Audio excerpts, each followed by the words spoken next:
Lalaking may prinsipyo, disiplina at respeto. 1. May paninindigan, stand on principles. Ang tunay na lalaki hindi pa bago-bago ng salita. Pag may sinabi, tinatayo at pinaninindigan kahit mag-isa pa siyang nakatayo. Mas pipiliin kong mawalan ng tao kaysa mawalan ng respeto sa sarili. 2. Marunong mag-control ng emosyon. Hindi basta pikon, hindi rin basta nagpapadala sa galit. Tahimik lang kapag mainit ang sitwasyon kasi mas pinipili niyang maging solusyon kaysa problema. Hindi ko kailangang sumigaw para mapakinggan. Kontrol ko sarili ko. Kaya kontrolado ko ang sitwasyon. 3. Responsable sa gawa, hindi sa dada.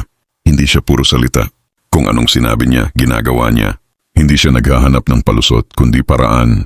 Ang tunay na lalaki, hindi tinatakbuhan ng bigat. Binubuhat yan. 4. May respeto. Sa lahat, lalo na sa sarili.